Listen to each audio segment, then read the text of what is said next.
할렐루야. 오늘 밤도 우리 사랑하는 성도 여러분들에게 주님의 이름으로 문안을 드립니다. 오늘 저녁에는 마태복음 18장 19절 20절 말씀을 중심으로 해서 기도를 즐기는 그리스도인, 그런 제목으로 하나님의 말씀을 잠시 나누겠습니다. 우리가 신앙생활 하면서 찬송을 여러 번 부르고 자주 부르고 또 반복해서 부르지 않습니까? 그런데 많은 부분들이 가사가 우리에게 찔림이 오고 또 도전이 되기도 합니다만은, 제 같은 경우에 특별히 그 중에서 두 군데가 정말 많이 찔리는 데가 있어요. 여러분들도 아마 공감하시는 부분이라고 생각을 합니다. 그 하나가 뭐냐 하면 부름받아 나서니 몸 어디든지 가오리다 하는 부분이에요. 가사가 얼마나 도전적입니까? 부름받아 나서니 몸 어디든지 가오리다. 괴로우나 즐거우나 주만 따라 가오리니 어느 누가 막으리까? 죽음인들 막으리까? 어느 누가 막으리까? 죽음인들 막으리까? 어떤 경우에도 복음 들고 나아가겠다는 각오가 그 찬송가 속에 배어있지요. 그리고 내가 괴롭든지 즐겁든지 내 감정과 상황에 따라서 달라지지 않겠다는 그런 굳은 각오가 배어있는 그런 찬송입니다. 그리고 그 어느 누가 이 복음을 전하는 일을 가로막을 수가 있겠느냐.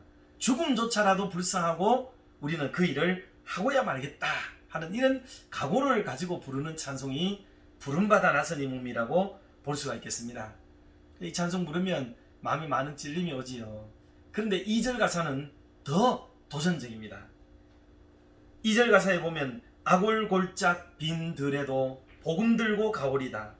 소돔 같은 거리에도 사랑 안고 찾아가서 종의 몸에 지닌 것도 아낌없이 드리리다. 종의 몸에 지닌 것도 아낌없이 드리리다. 참 귀한 찬송입니다. 어떤 면에서는 좀 부끄러운 말이기도 합니다만은, 우리 교회가 아골골짝 빈 들에 복음 들고 참 많이도 다녔습니다. 이것은 우리의 선교지를 동행하신 분들이라고 한다면 잘 알고 계시리라고 믿습니다. 어디 빈들 뿐이겠습니까? 그야말로 들을 지나고 강을 건너고 산을 올라다녔지요. 평탄한 길, 넓은 길도 있었지만은 참으로 작고 험하고 위험한 길도 참 많이 다녔습니다. 그런 면에서는 우리 교회가 참 칭찬받을 교회라고 저는 확신합니다. 그런데 중요한 것은 이 일을 반복해서 하는 일들이에요. 이거는 제법 어렵습니다. 한 번, 두 번 하기는 쉽지만 반복해서 계속해서 그 일을 한다는 것은 이거는 참으로 어려운 일이구나 하는 것을 우리가 많이도 느낄 수가 있지요. 그래서 주님이 만약에 제보고, 야, 너 그 오지에도 가고 산 꼭대기에도 올라가고 들을 지나고 강도 건너기도 하던데 너 거기서 목회해 볼래? 너 거기서 선교하면서 살아볼래? 라고 물으신다면, 저는 대번에 대답을 못할 것 같아요.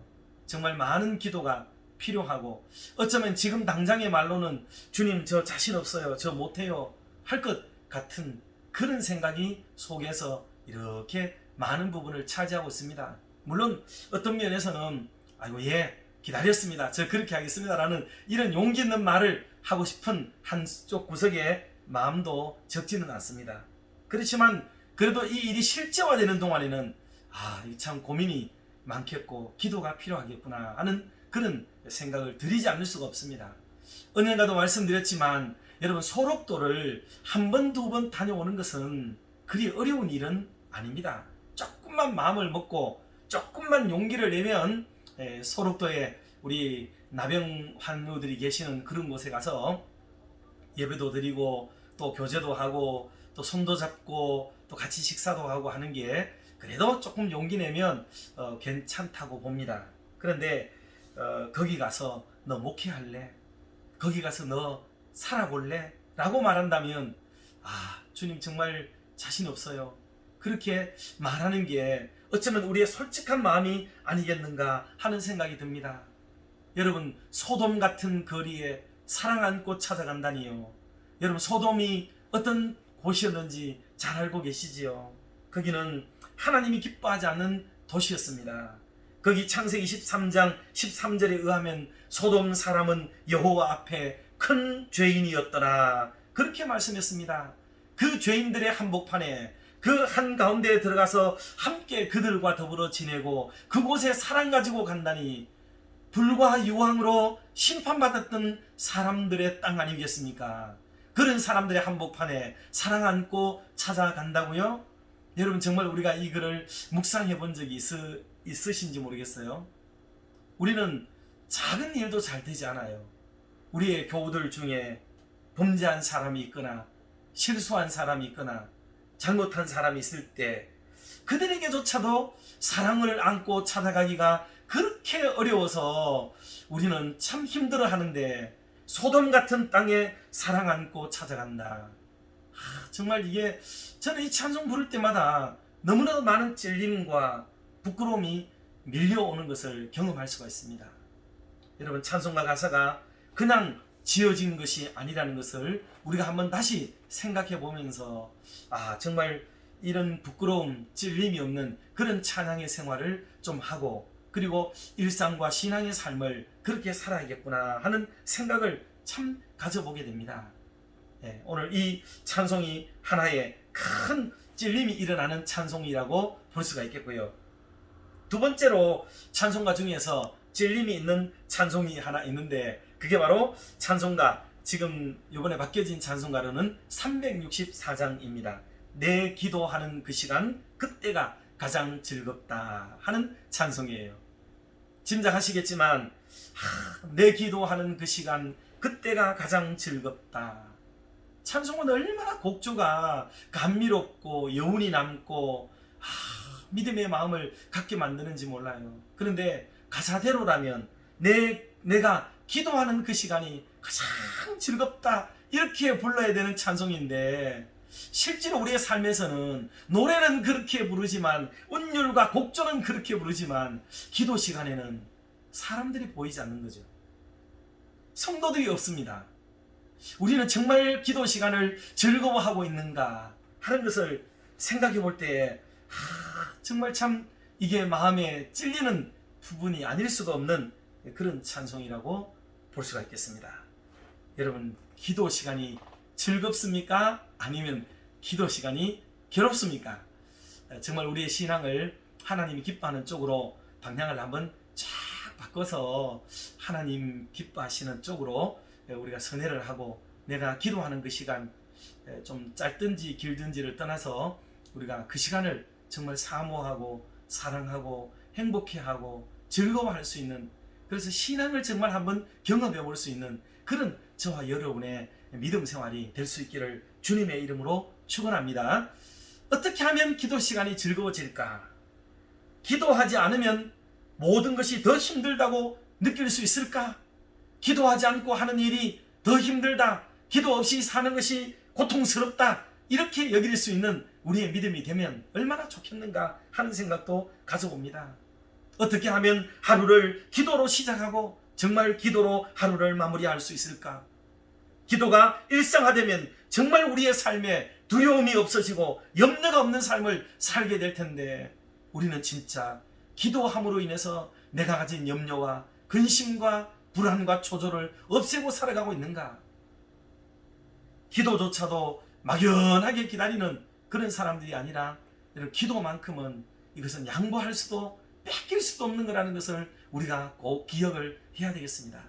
그러면 이런 좋은 기도를 하기 위하고 기도 시간을 즐겁게 하기 위해서는 다음에 세 가지를 꼭 기억해 주시기를 부탁하겠습니다. 첫째는 기도의 중요성을 일단 잊어버리면 안 됩니다.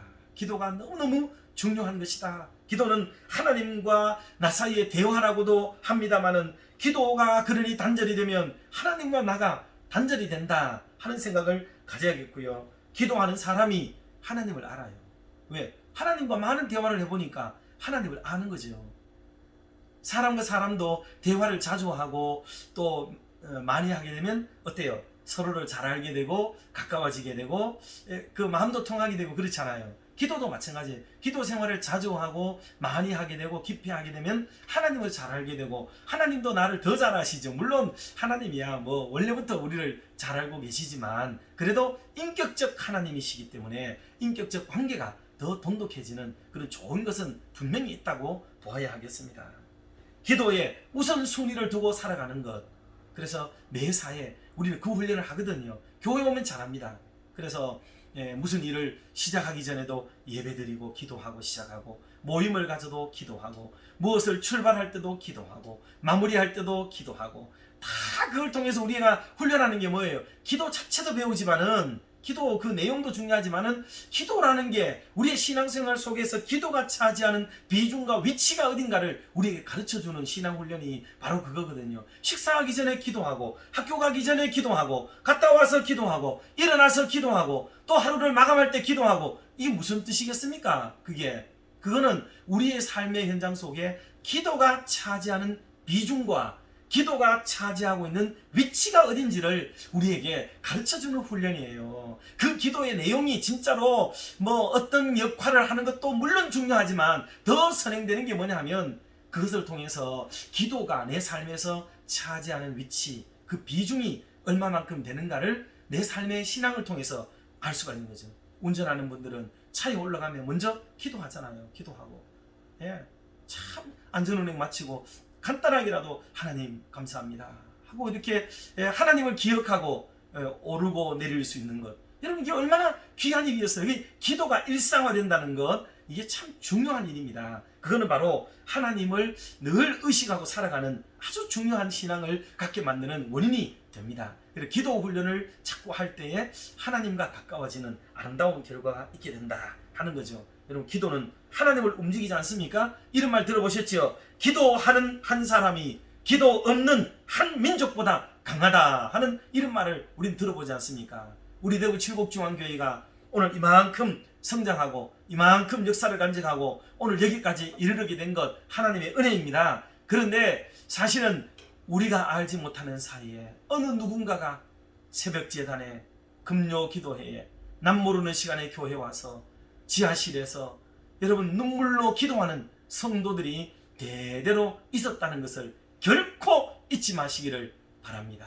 그 기도에 심어놓은 기도들이, 그 기도의 내용들이 오늘 우리 교회에 크게 역사가 되고 그 결과가 되어진 것이 오늘인 줄로 믿습니다.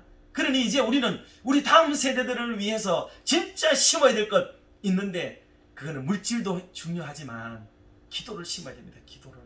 그래야 우리 자녀들이 더 좋은 환경에서 더 좋은 신앙의 자리에서 예배하고 하나님을 섬기게 될 것 아니겠습니까? 그러니 오늘 저와 여러분이 기도의 중요성을 인식하고 기도하는 자리로 한 걸음씩 더 나아가기를 주의 이름으로 축원합니다. 두 번째는 기도에도 근육을 키워야 된대요. 근육. 제가 어느 책을 읽다가 보니까 이 말이 너무나도 가슴에 팍 파고드는 거예요. 그래서 저는 생각을 했어요. 그래 맞지. 우리 2002년도인가요? 그때 월드컵이 있지 않습니까? 얼마나 온 나라가 막 난리가 났잖아요. 그때 거스 히딩크가 와가지고 네덜란드 출신의 그 감독님이 오셔가지고 대한민국을 말이죠, 전 세계 4위에 올리게 만드는 기적을 만들게 되었죠. 그거는 놀랄 일이 아니고 기적입니다. 기적. 엄청난 일을 이뤄낸 거죠. 그리고 그분과 같이 코칭으로 수고했던 분이 박항서 감독 아니겠습니까? 그분이 지금 베트남에 가서 또 기적을 막 일으키고 있다고 하지 않습니까? 이런 걸 볼 때 너무나도 중요한 거죠. 그러면 그분들이 어떤 훈련을 해가지고 그런 성공적인 결과를 히딩크만 이룩한 게 아니고 그와 더불어 동력했던 이 박항서 감독도 베트남 가서 성공적인 이런 감독의 역할을 감당할 수 있었는가 할 때 그 원인은 한두 가지가 있는데 첫째는 체력입니다. 체력. 기초 체력을 기르는 거죠. 그 다음에 기본기로 훈련하지 않았습니까? 그 기초 체력과 기본기는 어떻게 좋은 감독님을 모시고 훌륭한 감독님, 비싼 감독님을 모시고 오면 양질의 고급 어떤 기술을 어떤 그런 것들을 스킬을 배우려고 하지 않겠습니까? 그래야 이길 거라고 생각했는데 의외로 이분은요 가장 사람을 빡빡히게 만들면서 기초적인 것을 충실하게 만들었습니다. 그래서 다리가 막 이만하게 튼튼하게 만들어가지고 유럽 사람들하고 부딪혀도 밀리지 않을 만큼 강력한 엔진을 갖는 사람들이 되도록 만들어서 마치 전차가 오는 것 같은 느낌을 갖도록 만들게 훈련을 하지 않았습니까? 그러니 이런 것은 근육입니다. 근육. 그런 것처럼 영적으로도 근육을 키워야 됩니다. 근육. 그래서 기도의 내용도 진짜 중요해요. 그렇지만은 제가 이렇게 가만히 볼 때 기도의 근육이 먼저 필요하겠다. 기도의 체력이 정말 더 중요하겠다 하는 생각을 갖게 됩니다. 그러려면 기도의 자리에 오시고 기도의 자리에 힘들지만은 구역구역 붙어 있어야 됩니다. 오래 앉아 있어 보고 엉덩이가 붙어 보고 그래야 되지 않겠습니까? 그래서 기도의 체력이 먼저 붙고 그 다음에는 훌륭한 기도, 양질의 기도, 응답받는 기도, 멋진 기도, 그런 고급의 그 기도가 여러분 이루어질 줄로 믿습니다. 그러니 기도에도 근육을 길러야 된다 하는 거예요. 그게 바로 기도 생활이 즐거워지게 되죠. 그럼 기도가 자신 있습니다. 운동을 하는 사람들은 다 잘 알죠. 처음에는 운동이 힘들고 고통스럽지만 어느 일정한 시간을 지나고 나면은 그게 기분이 좋고 상쾌하고 행복하고 사는 것 같고 건강미가 막 돋아지고 행복하고 윤기가 나고 이런 어떤 좋은 얼굴에 홍색이 막 띄고 그렇게 되지 않습니까? 그러니 여러분 이것은 우리의 기본기가 필요하고 기초 체력이 필요하다 하는 면에서 기도에 체력을 기르고 기도에 기본기를 기르는 것이 너무너무 중요하다 하는 것입니다. 마지막 세 번째로는 기도의 성질을 만들어야 됩니다. 기도의 자리, 나만의 기도의 자리를 한번 꼭 가져보기를 바랍니다. 제가 어떤 인터뷰하는 거라든가 기독교 방송국 같은데 이런 얘기를 들어볼 때 어떤 분들은 자기 막 베란다 있잖아요. 베란다의 한쪽 면을 딱 한 사람이 꿇어앉을 기도의 자리를 만들기도 한대요. 그리고 어떤 분들은 방을 하나 쪼개가지고 조그맣게 기도방을 만들어요. 제가 미얀마의 친스테이 지역을 다녀오지 않았습니까? 거기에 갔더니 거기는 신앙의 원형을 가지고 있는 가정들이 많습니다. 대부분 기독교인들이 많은데 그 집을 들어가 보면은 기도실이 다 있어요. 기도실이. 그래서 조그만 사람 하나만 딱 꿇어 앉아가지고 상 하나 놓고 엎드릴 수 있는 기도 자리를 만들고 거기에 헝겊으로 문을 하나 만들어가지고 천으로 문을 만들어놨더라고요. 그래서 기도의 실에 들어가서 기도하는 거. 여러분 이게 자녀들에게도 그렇고 얼마나 중요한지를 우리가 배울 수가 있겠더라고요. 그래서 기도의 성지, 나만의 기도의 골방, 이것이 우리에게는 필요하겠다 하는 겁니다. 그리고 그게 불가능하고 어려우면 여러분 진짜 기도의 장소인 교회, 내 집은 만민이 기도하는 집이라고 그러지 않습니까? 물론 1차적으로 예배 시간에 맞춰오는 게 제일 좋아요. 기도 시간에 맞춰오는 게 제일 좋습니다. 그렇지 않더라도 내가 편하고 좋은 시간이라도 성전에 올라와서 여러분 기도하는 훈련을 좀 합시다. 해야 됩니다. 코로나 시절이니까 한 사람 기도가 너무너무 좋을 것 같아요. 누구나 할 수 있잖아요. 그거는 방역에 상관없습니다. 혼자 오셔가지고 조용히 문을 열고 오시고 엘리베이터를 타고 우리 성도들 올라오시면 2층으로 바로 갈 수도 있습니다. 본당에 가셔서 자기가 원하는 자리에 앉아서 깨끗이 기도하고 돌아가시면 참 좋겠다는 생각도 듭니다. 여러분 기도의 성질을 가져야 됩니다. 지금 우리 교회는 우리 교회에 소속되지 않는 다른 교회에 적을 두고 있는 성도님들이 우리 교회에 제법 나오십니다. 새벽 기도가 지금 한 35명에서 40명을 오르내리는데 참 많이 나오시고 계시고요. 너무너무 감사해요. 그런데 그분들은 우리 교회를 그냥 새벽에만 나오시는 거죠. 새벽에만. 그래서 저는 얼마나 감사하고 또 얼마나 한편에서는 부끄러운지 우리 교회 성도님들은 혹시 교회가 멀거나 우리 교회에 나오지 못하는 분들이 또 차량을 운행하지 않으니까 가까운 교회에 새벽 기도를 나가고 계시는지 또 그것을 내가 그렇게 지도하고 있는지 참 부끄러운 마음이 제게 밀려왔습니다. 사랑하는 성도 여러분, 우리가 어디 있든지 교회가 멀기 때문에 새벽 기도를 안 가도 된다. 직장에 출근하니까 안 해도 된다. 내가 새벽 기도 갔다 오면 피곤해서 아무것도 못한다.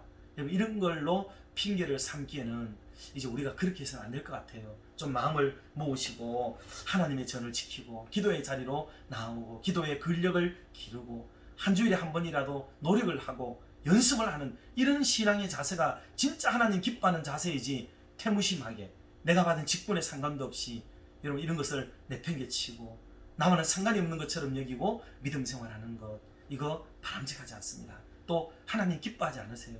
우리가 노력을 좀 더 기울이고 해서 하나님이 원하시는 기도의 자리를 사모하고, 그래서 우리 364장 찬송 내 기도하는 그 시간 가장 즐겁다라고 부르는 이 찬송이 찔리지 않고 이 찬송을 부르는 그런 은혜의 역사, 아름다운 축복이 가득하기를 주님의 이름으로 축원합니다. 기도하겠습니다. 은혜와 사랑이 풍성하신 하나님 아버지, 감사합니다. 계속되는 무더위로 인해 잠을 이루지 못하는 뜨거운 여름을 저희들이 맞았습니다. 게다가 끝나지 않는 코로나19의 영향으로 여전히 삶의 질이 떨어지고 이런저런 일들이 막히고 중단되며 제대로 된 삶을 살아가지 못하는 피로감이 더해가서 참으로 힘겨운 나날들을 살고 있습니다. 그럼에도 불구하고 언제나 저희들을 그 오른손으로 붙드시고 날마다 새 힘을 더하셔서 하루하루를 잘 감당하며 지내도록 인도해 주심을 감사합니다. 또한 이런 위중한 중에서도 믿음으로 예배하며 많은 사역들을 또 마음껏 할 수는 없어도 해야 할 본질의 사역들을 이어가게 하시니 감사합니다. 특별히 그 중에 우리 주일학교의 여름 성경학교와 또 여름 수련회를 이런 시대를 감안하며 다양한 방법을 통하여 효과적으로 잘 감당하도록 지도자들에게 지혜와 은혜 그리고 믿음을 더하여 주시니 감사합니다. 교육의 목표가 잘 달성되게 하시고 주님의 은혜가 가득한 여름 행사가 되도록 특별히 주의 성령을 경험하도록 인도해 주시옵소서. 긍휼이 많으신 하나님 아버지, 지금 지구촌 곳곳에서는 엄청난 재난이 반복해서 일어나고 있습니다. 일어날 것 같지 않는 지역에서조차 놀라운 일들이 연일 일어나서 놀라게 만들고 있습니다. 사나운 폭우와 또 폭풍이 내려서 수많은 인명의 또 재산의 피해를 가져오게 되었습니다. 저들을 불쌍히 여겨주시고 속히 모든 상황이 정상화되도록 인도해 주시옵소서. 크고 작은 재난과 또 화재와 그리고 하나님 여러 가지 문제들이 일어나서 정치적으로까지 탄압이 일어나는 미얀마를 비롯한 너무나도 아파하는 힘겨워하는 나라들이 많이 있습니다. 주님의 크신 사랑을 드러내어 주시기를 간절히 빌고 원하옵나이다. 하나님, 전국적으로 퍼져가는 코로나19와 변종 바이러스가 늘어감에 따라 확진자 수가 급증하고 있다고 합니다. 나라의 기능이 제대로 될까 염려가 되기조차 합니다. 이미 국민의 일상이 무너지고 경제가 말로 다 할 수 없도록 힘겨워지고 있습니다. 학생들의 등교길이 이렇게도 걱정이 되고 직장인들의 발걸음이 무겁습니다. 소상인들의 어려움이 눈물로 변한 지도 벌써 오래가 되었습니다.